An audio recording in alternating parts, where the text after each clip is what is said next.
What's up, guys? Welcome back to the channel, and wanted to talk to you about Tesla.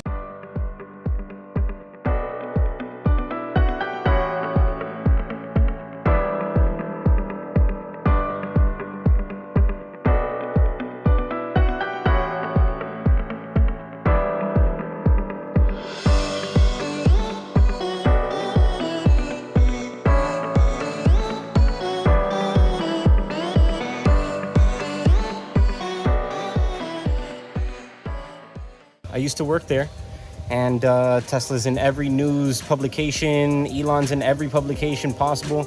So I wanted to share some of the stories that I've gone through while I used to work there. One of the first ones that comes to my mind is just the job that I had. What type of job did I have when I was at Tesla? How did I use my job to take the money and invest in my investments, like real estate? And so I'm going to share a few of these things with you right now. Make sure before we go through it, just to hit that subscribe button so you can get more of these videos. I post them every day. So I used to work at Tesla, and I used to work as a technical recruiter. But I first started at a company called Solar City. Solar City was bought out by Tesla after a year and a half of me being there. And my job was to be a technical recruiter, to find talent in San Francisco, because that's where I lived and that's where I worked. And I used to find engineers, UI, UX, any type of software engineers, like electrical, hardware, battery, full stack, front end, back end, all these types of engineers that exist, data. And what I would do is I would interview them, and then I would hire them for a particular position within the company. So we were building out the solar rooftop, but we were also doing crazy things like integrating battery technology to the space shuttles. And my focus was to just improve the talent behind all of the technologies that we were creating. That was basically my job. So my focus was around finding great talent in different companies and bringing it in. And I learned a lot from that because I had to work directly with Elon's cousin, which was Pete Rive, and one of the founders of Solar City. And I used to have to work with Elon on a lot of these different projects. And what I learned from these guys was very simple. First, make sure you fail fast.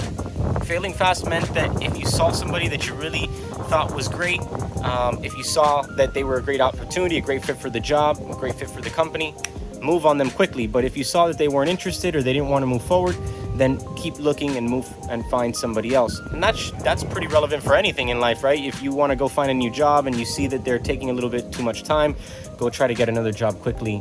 Try to get another offer. Try to counter what you already have been working so hard on trying to get.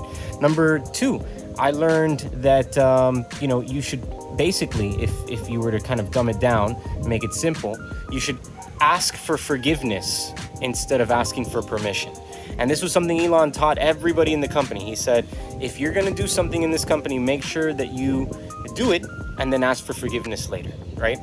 And that should go about in life as well, because if you go about life trying to just wait for somebody else's approval on whatever you're doing, you're going to end up seeing that life is going to be pretty hard because people don't operate at the same speed or the same importance as what you have for the things that you're trying to accomplish in your life. And that's what I learned firsthand, especially at Tesla, when I was trying to bring forth an engineer or meet, or introduce somebody to the company. I was seeing that we weren't operating at the same pace and that we would potentially lose this person to another job offer, to another opportunity, Microsoft, Google, etc. Do something and then ask for forgiveness later. Number three, I think one of the biggest things Elon taught all of us at the company was to just think bigger, right? Think bigger, like in respect to the cars, the vehicles that we were releasing. We were thinking when we first started a couple thousand cars in release a month, and we started to scale up to 100,000, etc. That was a much bigger thinking than when we first started the company, right? I was probably like employee number 5,000 and change.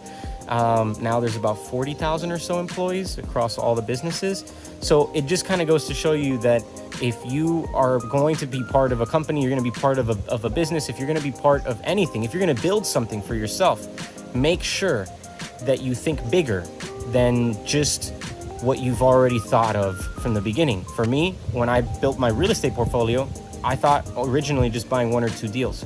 eventually I started buying 5, 6, 7, 8, 9, 10. And that's when I realized that I was thinking too small. I wasn't thinking big enough. And it was because I was just thinking about the now, and I wasn't thinking about the, let's say, 5 years or 10 years from now. So these are all really important factors I would suggest that you also take in, because this is coming from companies and billionaires, right? People that have already established themselves. They've already become extremely successful, and they've imprinted this in some way into their business and onto their people that work under them.